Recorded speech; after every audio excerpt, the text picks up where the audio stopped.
true stories that make us say, wow, God. Wow, God. Wow, God.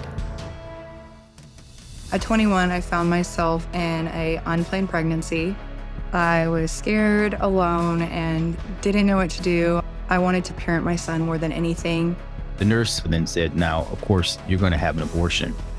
And my girlfriend said, I don't want to have an abortion. I want to keep my baby. I want to get married. And the nurse was like, how are you going to graduate from Princeton with a baby? And the Lord said, no. You had your own 9 children. This one is mine. Hi, I'm Rob Vischer. On the day Roe v. Wade was overturned, I joined my friend Scott Hoard to celebrate on the sidewalk in front of the Nashville Planned Parenthood, which was finally closed. I'll always remember that day. Tons of people honked in celebration, tons of people honked in not celebration. We saw lots of thumbs up and lots of middle fingers. But one driver was particularly memorable. She threw a convenience store soda at me as she drove by. Let's just say she had great aim. Scott started standing in front of Planned Parenthood because he says God spoke to him in Starbucks one day and told him to engage abortion. So he Googled abortion facilities in Nashville. He now stands in front of abortion facilities, talks to women considering abortion, finds out what they need, and does his best to get it for them. He's helped women find jobs, get groceries, pay rent, and get new cars. And he's witnessed over 700 moms choose life as a result of his work. He's unwavering in his conviction that abortion is murder, but he also believes that God is love. His strong convictions motivate him to approach women with absolute love and humility. When I think of the pro-life movement, I think of Scott. He lays his life down for mothers who initially disagree with him and sometimes even hate him. He loves them, serves them, and meets their practical needs. Individuals, ministries, and small nonprofits have taken this loving approach for a long time, but not many companies have. In our next story, Sarah Gabel aimed to change that.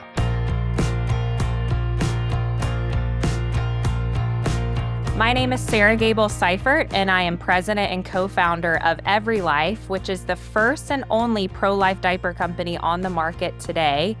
We provide premium, high-performing diapers and wipes to every miraculous life because we believe at Every Life that every child is a gift from God that deserves our love, protection, and celebration. It's shocking, but every other major diaper company today is supporting abortion either vocally or financially, and we felt an obligation, a duty to respond and be the hopeful solution. We're about 2 years old in July, mid-July, and we are now the fastest growing diaper company in America today. And we're just so honored to be available to parents that are passionate about shopping their pro-life values, but also creating a movement of parents that stand for every life, that believe in the beauty of parenthood, that celebrate every precious life from God. And we're sending a countercultural message to the world that we need more children, not less. And it's been a great privilege, and I feel like we're just getting started. The mission of Every Life is rooted in foundational beliefs, but it's also guided by prayer. When we launched Every Life, we also wanted to put action behind our mission and our words, which is why we say we're not only changing diapers, but truly changing lives. And so we've always prayed and asked God for guidance on how we can serve families, how we really can change lives.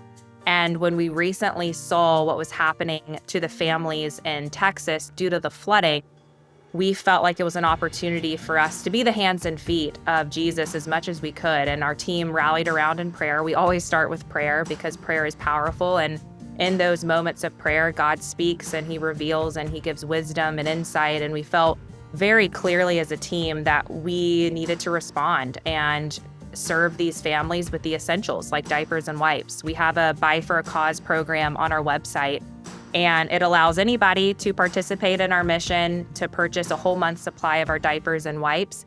and all of those get donated to various causes. And we opened this up the moment that we saw the flooding happening and the amount of children that were lost, parents either losing their child completely and going through such devastation and grief, and then many saying they're still hoping and longing to see their child again. And the God story here is we have seen an unbelievable response, honestly, like we never have before with these donations. And it's been such a beautiful effort of seeing God's people coming together. We've partnered with Convoy of Hope and City Serve and Operation Blessing and so many other people, and God be the glory. Although Every Life supplies many nonprofits with diapers and does a lot of good on a large scale, it's the individual stories of life change that motivate Sarah.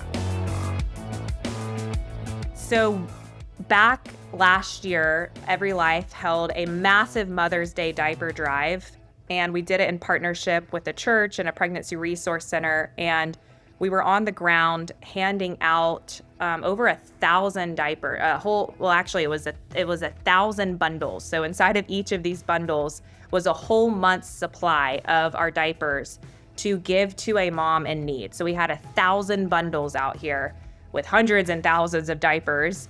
And we were there to provide them with the essentials, but also praying for opportunities to love on these women, to let them know they're not alone, to encourage them as moms, as dads. And it was really beautiful to see. There was actually one woman who was expecting, so she hadn't had her baby yet, and she received our diapers on the ground, the whole month's supply. She was in tears receiving this amount of product because she didn't have really anything for her baby. She was telling us how her partner had left her and she was feeling all alone and she wasn't close to family, and how much these products really were going to change the trajectory of how she was going to be able to prepare for this little baby coming in just a few short weeks. And as we kept talking to her and listening to her story, she actually ended up talking to one of the church employees who got to share more of the gospel with her. And she had not heard the gospel fully before. She had never stepped into a relationship with God. And through the transactions that the Every Life team got to have with her, that I got to have with her, and then speaking with one of the church members and getting to actually walk through a salvation prayer, this woman not only got to receive the practical essentials she needed to be set up for success for parenthood, but she also, more importantly, got to walk away with a relationship with God right after receiving those products. And it was just a beautiful sign of the work that we do and why we do what we do. And I praise God for that story. Sarah's not only committed to glorifying God in her company's mission, she also wants to glorify Him in her marketing. Another really cool interaction that I've been able to have with some of our consumers, we did a big Make More Babies. It was called a Make More Babies campaign last year in January, and we blew up a huge billboard in Times Square, and it said, "Make More Babies. Having children is saving the world," was really the message at hand. And we were trying to speak on this concern, honestly, that we have as a company, that our birth rate today is declining. It's at historical lows. We're at 1.62 babies per woman. In order for us to have a healthy, sustaining future for our nation, we need that replacement rate to be at 2.1 babies per woman. And a lot of this is cultural issues. We have so many people today that see children as an inconvenience, a burden, and maybe even something that will steal you from accomplishing your dreams and desires. And we got lots of viral traction through this campaign. And I remember there was one consumer that actually reached out to our support team and they said, "Hey, I've been watching this whole campaign of Make More Babies and your messaging and you being in Times Square and Elon Musk retweeting you and getting on Fox and Friends." And she actually told us she was pretty anti-life and had been pro-abortion for most of her life and really felt like she had her values figured out. And then she saw this initiative and it caused her to pause and it caused her to assess and evaluate. And she started to ask deeper questions and do research. And she ended up telling us that through our campaign, through our positive messaging around parenthood and life, she has decided to no longer be for abortion and be for life, to be pro-life, to be one that actually wants to pursue marriage, to make babies, to put that first, to find God. And that gave me so much inspiration around what we're doing, because that's what it's all about. And even if we did that campaign just to reach that one person's life, it was all worth it, because that feedback alone changed the course of her entire life.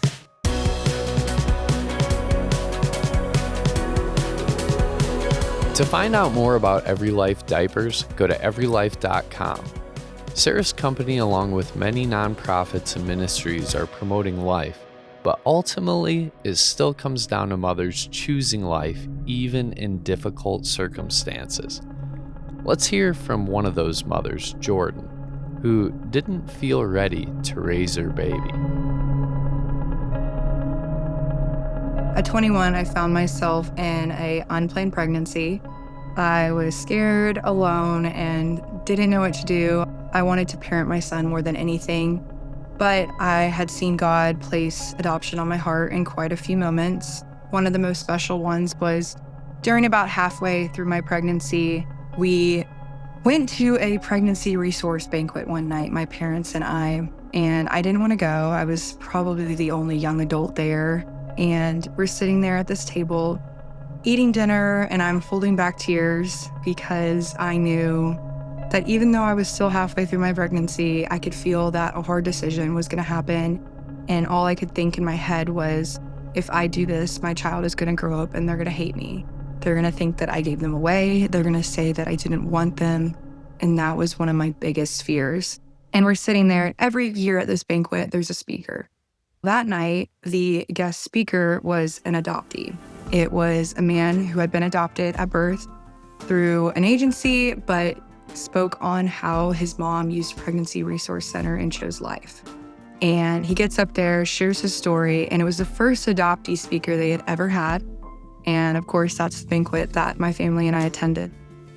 And he gets up there, tells his story, and tells how he grew up with an amazing family, parents that loved him and cherished him and gave him every opportunity in the world, and exposed him that he had a birth mom and that he wasn't locked in a closet about his adoption. He had all the details.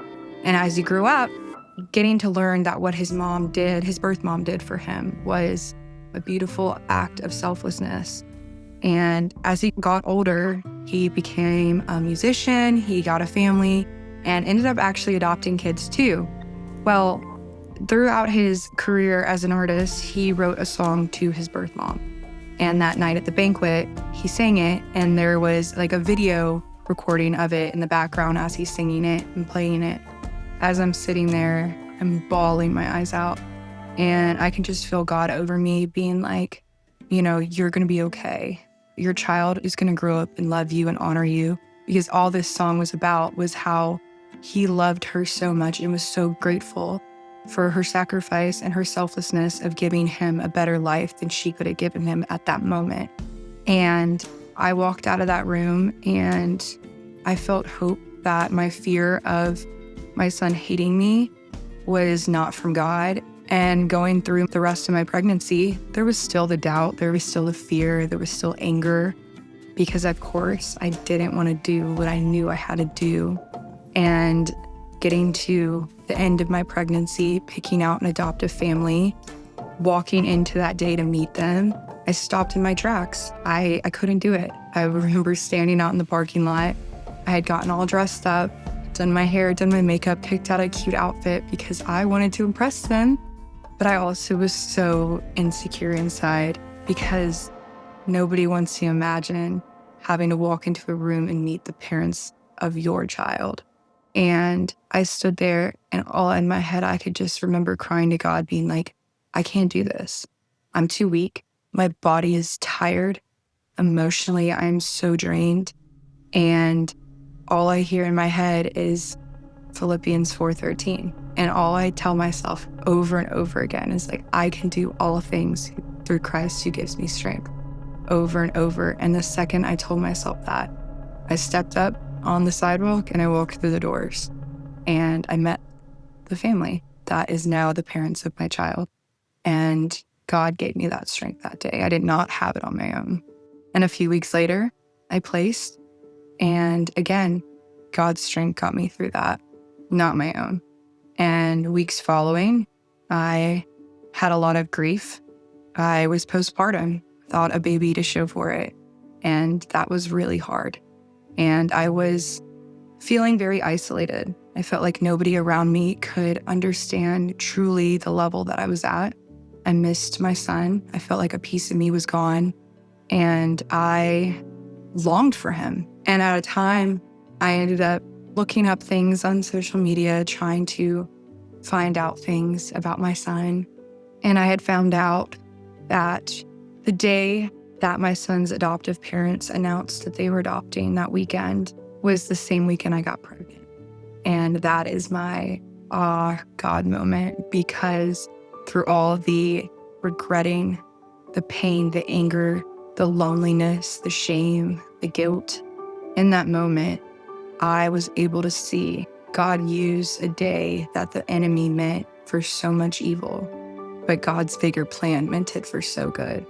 And I am so grateful for that, to go through those moments and to feel the worldly pain that I feel every single day, the loss, the guilt, the regret. I also feel joy and grace, because I didn't deserve to have that day flipped around for good. I deserved the destruction that I had walked myself into, and God truly was able to use it, my pain, and turn it into such purpose. And that day, that choice that I made, God already knew years and years ago, before I was even a thought of existence in this world, that I was going to be able to give to families something that they could have never had. And in my choice of choosing a path that wasn't honoring the Lord, God was able to redirect me to, one, rebuild my relationship with Him so that I have salvation. Two, to bless a child, to me, to my family, and to another family. And three, to also give the opportunity of my son having a life here on this earth and getting the opportunity to one day meet Jesus. And for that, God was able to kind of take the blinders off of the pain and the anger and the guilt that I had really covered myself with, and was able to expand it a little bit more for me to see the bigger picture, just enough to give me a little bit of hope. But as the months followed, the pain still was there, and it was still really hard. So leading up post-placement, I still was able to feel the hope that God had exposed me to, and showing me that there was purpose to my pain, to my regret, to my feelings of guilt and sadness. But it was still really hard. I sank into a really sad spot. I isolated myself. There was a lot of hate towards people around me, towards the world, towards myself. I woke up every day and I didn't understand why I couldn't have my baby. Even though God had already shown up so many times telling me, hey, this was for a reason, this was for purpose. But it was hard for me to truly believe it, because I couldn't see my life moving forward. I knew at the end of the day I was never going to move on. I was never going to not miss my son. I was never going to not regret his adoption. But moving forward, I could find acceptance in it. I could find joy in it, knowing that my son is happy, healthy, and safe, and being loved by so many. It was still really hard. And during that time, I didn't want to see my son. I didn't want to look at pictures. I didn't want to think about it, because it hit a really tender spot in my heart. But eventually, there was a time when I had the opportunity to see him. It would have been the first time I would have seen him, and I was terrified. I didn't want to. I was angry at God for giving me the opportunity to, and I kept turning down the option. I didn't want to. I wanted nothing to do with it, because I had no clue how I was going to see him and then walk away again. But a time came, and it was beautiful. It was the complete opposite. There was so much joy. There was comfort, there was peace, and there was hope. And all I tell myself is I can do all things through Christ who gives me strength. Because I didn't want to walk away. Nobody would. And I get in my car and I start crying. I felt like I had been set free. And I remember just crying because of how much I loved my son and how I was going to miss him. But I was also crying tears of like joy because that day was so beautiful. That time that I was able to experience was so precious. And I was so grateful. And I was so happy that I had trusted that God would get me through. And as I'm sitting there, I feel this like just heavy presence on me. And in my head, all I hear is just, Jordan, like, hey, trust me. I've got you. And still to this day, like when I say that, I get chills because it's just like, I trusted God in a moment when I felt so lost and alone. And he showed up yet again, even though I was angry, even though I was so petrified. And again, I doubted. And now I want to advocate and educate for what that is and how birth moms should be honored and respected just as much as adoptive parents. And the choice that that woman made is not a choice that every single person can make. It is a hard choice. It is a selfless choice, and it's a beautiful choice. And that needs to be honored. That needs to be known. It is a beautiful thing that God gave to this earth because we live in a sinful world. There is going to be pain. There's going to be loss. But in the wrongdoing of finding yourself in an unplanned pregnancy, God gave us an option that honors him, that is full of life, love, joy, redemption. And that's so beautiful because we're going to mess up every single day, but it doesn't mean you have to choose the bad option. Sometimes the right options are the hardest ones to choose. And it does make it harder to want to choose that, but it's the most God-honoring choice there is.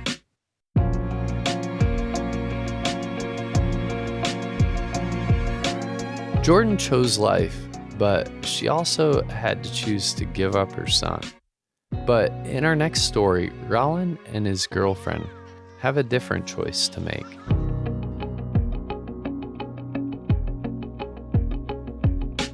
I'm Roland Warren.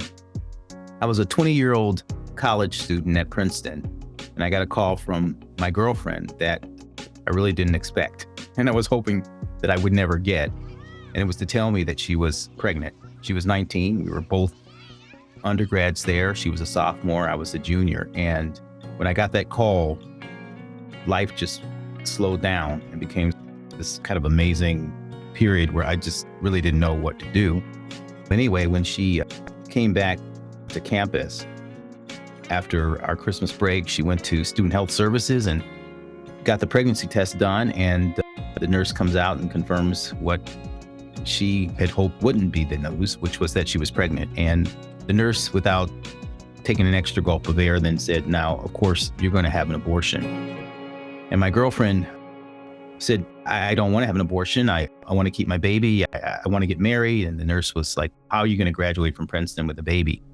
She said, I want to keep my baby. And then the nurse said, well, what do you want to do when you graduate? She says, I want to become a doctor. And the nurse was like, how are you going to become a doctor with a baby? Doesn't seem like it makes a lot of sense. Doesn't seem like it's a good choice. And imagine she came back to the dorm room and we sat and we talked about it. And it was interesting because the nurse was an older woman, could have said to her, how are we going to make your choice work? Who's the father? Where's the father? And maybe we can have him come to the next visit to support your choice in his child. But she didn't say any of that. Anyway, by the grace of God, we decided to not have the abortion, and we actually had the child. And she did go on to become a doctor. She did go on to graduate from Princeton. We got married and been married 43 years. And as I think back on that story, one of the things that just so sticks in my mind is that the whole premise behind the abortion decision and the challenge that before anybody who's facing that decision is this notion of nothing good can come from this child. This child is a net negative. Your future's gone. Nothing good can come from this child. And I've got this amazing picture of my wife with our granddaughter, who is the child of the son that we were supposed to abort. And it's an amazing picture. It was the first time she had gotten to see our granddaughter because of COVID. And she's holding this little girl, and the look on my wife's face is just an amazing look. And I had a thought on that. This notion of nothing good can come from this, because when my wife was this 19-year-old scared Princeton college student, she couldn't see that picture. But God did. God could see that picture, and he saw the good that would come from her making this decision not to have the notion that our son growing inside of her was a life worth sacrificing, but rather that he was a life worth sacrificing for. Although we think about the abortion issue as like this separate issue that's disconnected from everything else, the principle behind it is actually old as the garden. Because when Satan was there with Eve, the notion was that nothing good would come from you following God's plan. So you got to take life into your own hands. It's your fruit and your choice, my body, my choice, the same narrative in the garden. It's the same one that the nurse was really communicating to my wife in that moment. And we have these times when we're faced with these decisions. It's just a series of choices. And there's one path you can take that's God's way. And there's another path you can take that is not God's way. And that's really what's before us. This notion of, if we follow God's plan, if we follow God's way, that nothing good can come from that, which is really the lie of the evil one.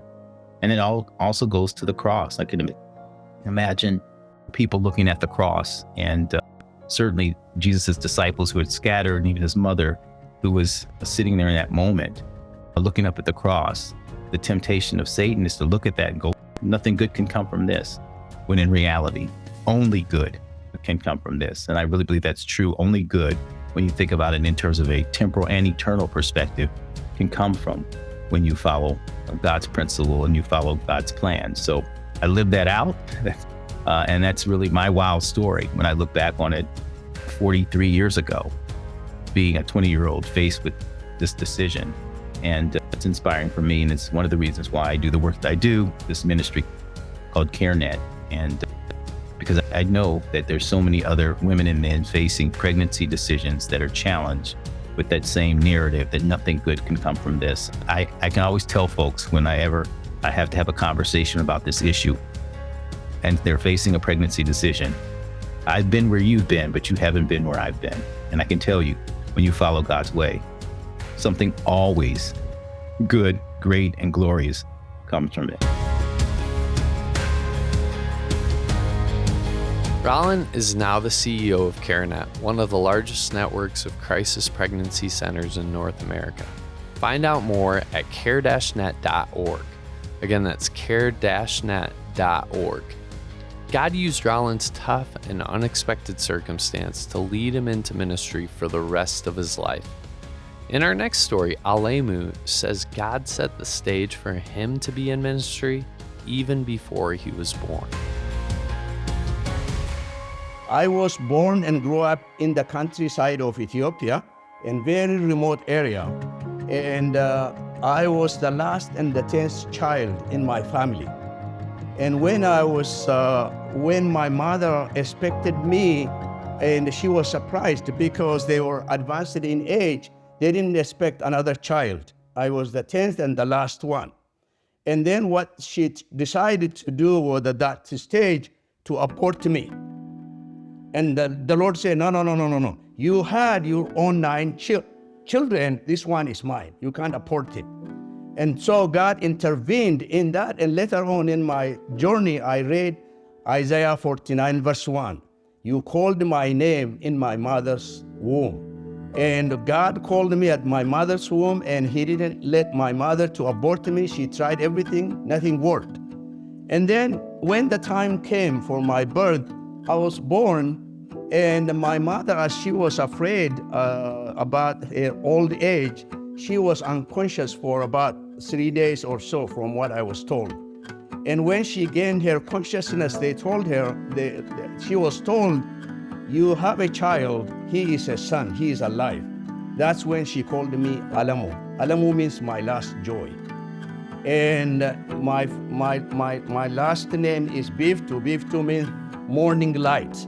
So, in which I didn't know at that time, God was preparing me for my prophetic destiny and to carry the gospel of the kingdom and carry the light as being a minister of the gospel, which I didn't know at that time. My mother didn't even know why she named me Alemu. Alemu also means in our language, God so loved the world. In Amharic, actually says God so loved Alemu. It's so when I first heard the gospel about God so loved Alemu, I said, this is for me. That's how I came to the Lord and accepted the Lord. So on that journey, I grew up. I was helping my father on a farm, and I thought that was it. But the Lord was just starting, and one day my father got a piece of paper from local government, and he was looking for somebody who can read it for him. I never seen a piece of paper in my life.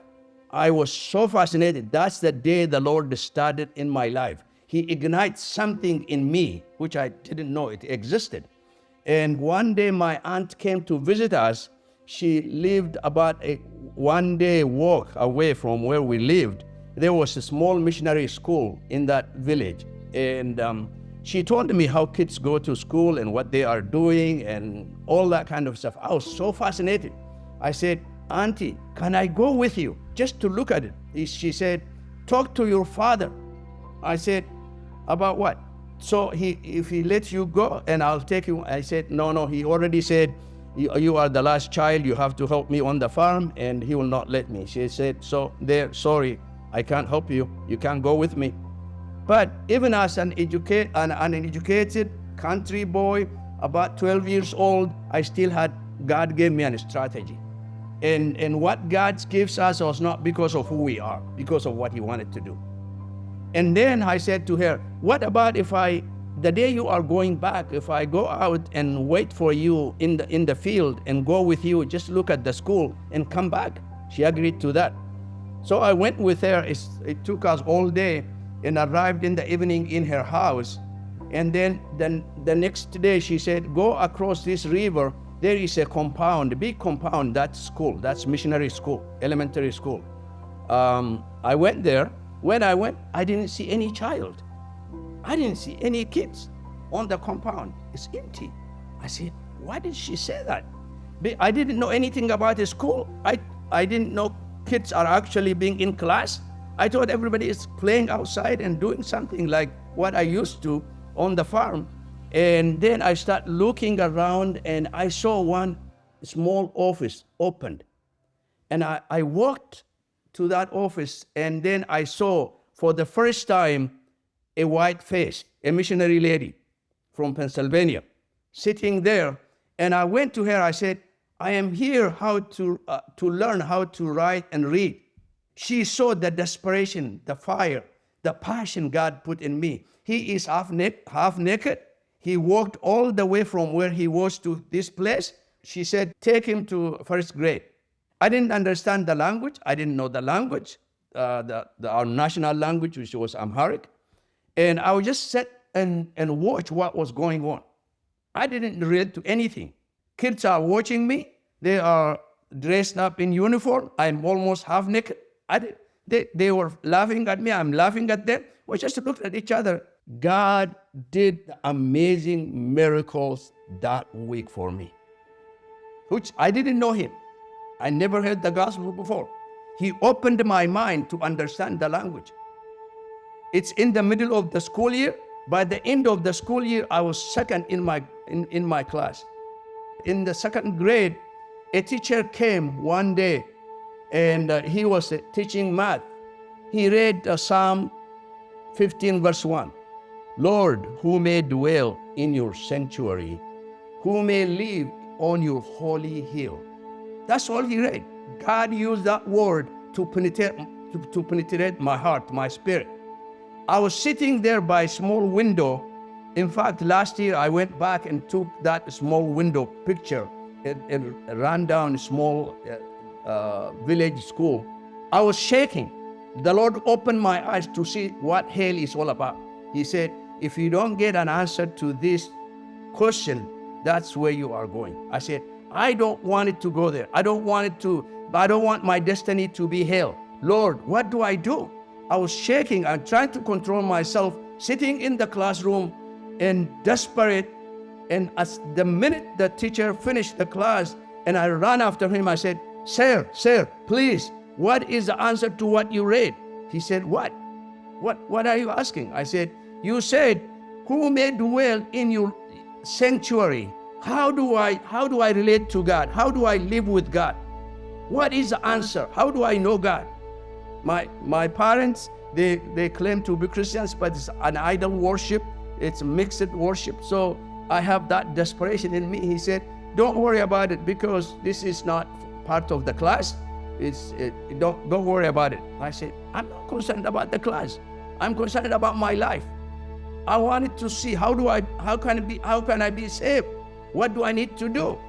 He didn't understand. So I didn't want to give up. So I went to a missionary lady from Canada, and I went to her and said, this is what the teacher read in class. What is the answer?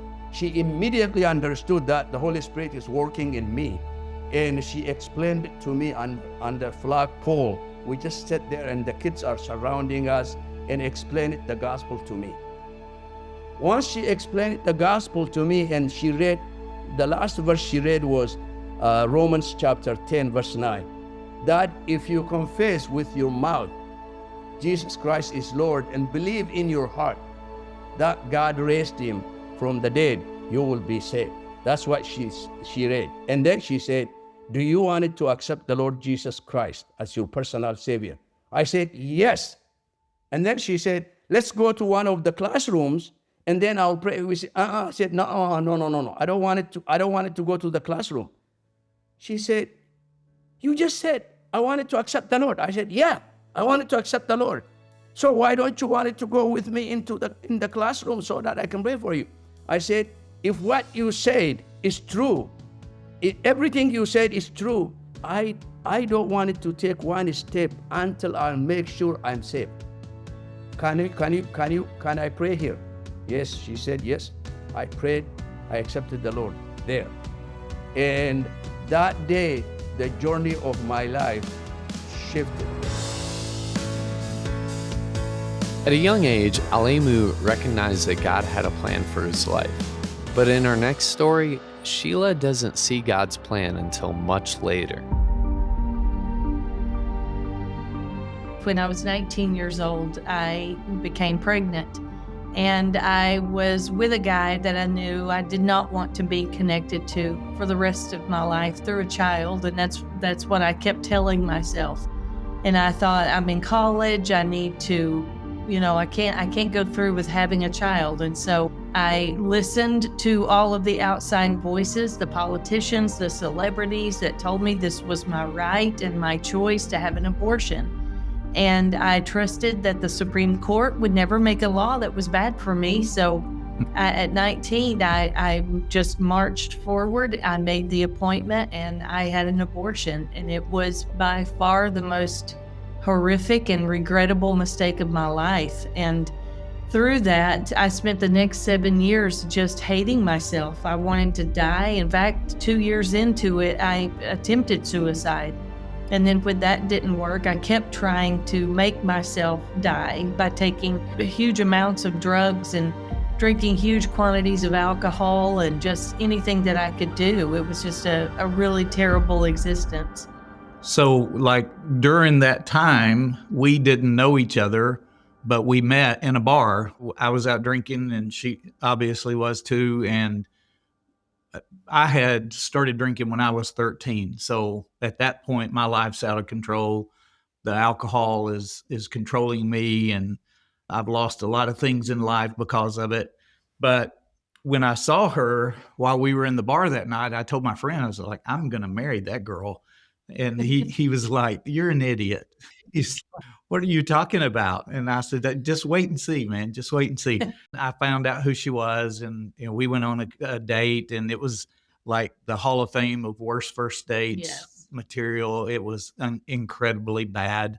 And then she wouldn't go out with me again. At the end of the first that day, she puts her finger in my face and says, "If you even think my name, just don't say it out loud." That's how badly I had done that night. So anyway, we ended up getting together a couple, probably a year later, and then another year later. Mhm. And that second time, things started clicking. So she's a hot mess. She's in the middle of her 7 years. I'm an alcoholic, probably 13 years at that point or so. And so we decided that we were two hot messes and we would just be better off if we made one big hot mess. And that's what we did. So we got married. We got married. Yep. We had 2 children right away.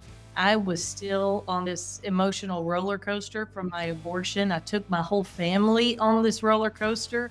I kept feeling like God was going to take away my children because this was the greatest thing that had ever happened to me, my husband and my children. And I kept thinking, he's going to make me pay at any moment. He's going to take this away from me.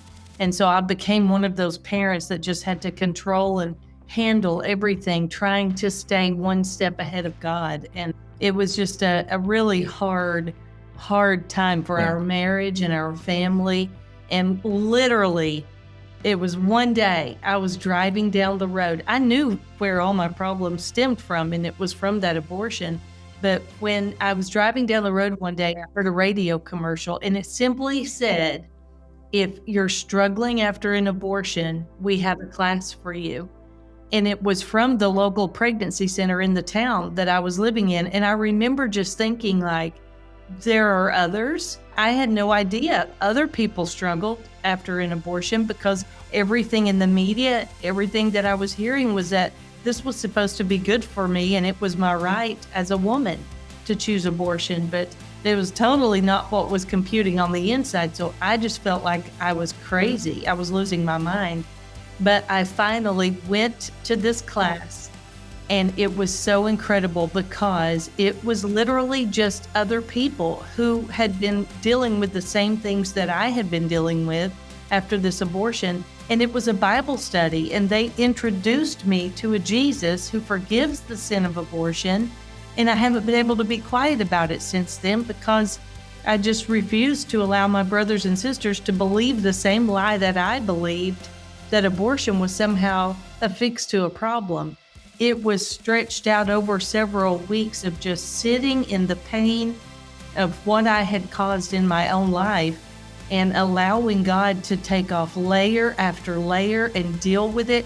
And by the end of going through this Bible study and allowing Him to do that work in me, I became a new person. I was completely transformed. I found Jesus in this whole new way. She realized if Jesus could do that for her, then He could help me. And so it became her purpose to get me to church so that I could meet this Jesus and understand just the incredible work and redemptive work that He does.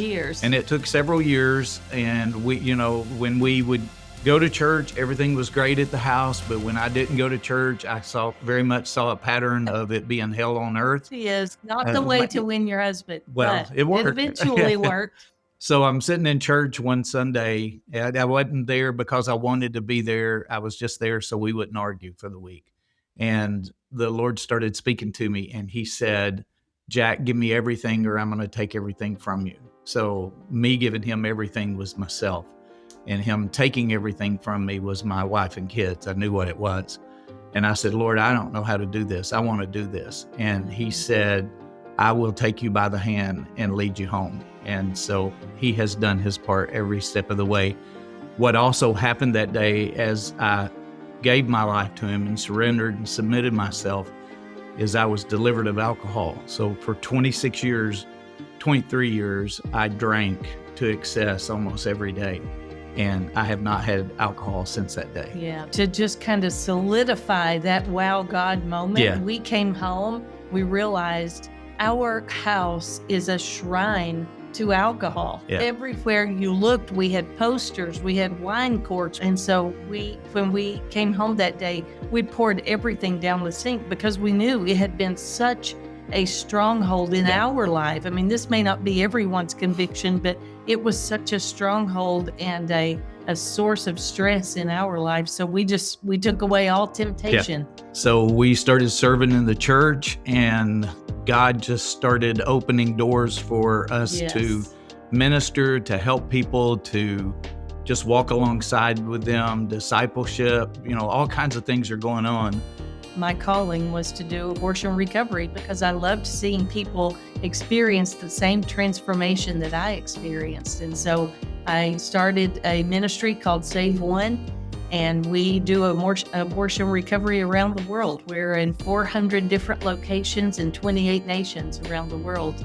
And you can find us at saveone.org. It's almost every day we have this wow, God, because people are finding their healing, they're finding their freedom song. Finding salvation. Their families are coming back together, their service in their church, and church is healthier because they're healthy. It's just incredible what God has done through this. Yeah. So thank you for letting us tell our story. At the beginning of the episode, I forgot to mention something about Scott Horde. He used to enjoy starting bar fights. When God called Scott, he told Scott, "I gave you the love of fighting, the love of adventure, and you've used it for the world. I want you to use it for me." God gave Sarah a mind for business. Then God directed her to start a pro-life diaper company. God asked Jordan to give up her son, and now he uses her to talk about the value of life. God allowed Roland and his girlfriend to get pregnant before they were ready. Now they help women with unplanned pregnancies.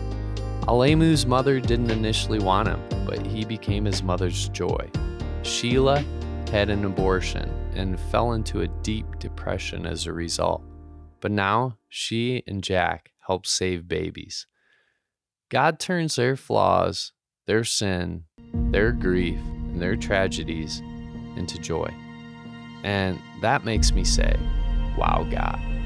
And when I say wow, God, I mean the one true living God, the God of Abraham, Isaac, and Jacob. He's the one who makes my heart say, wow, God. Wow, God. Wow, God. My wow God story. I wanted to share a wow God moment. That's my wow God story. Praise God. And I'm so thankful to God for this wow God moment. So, thank you, God.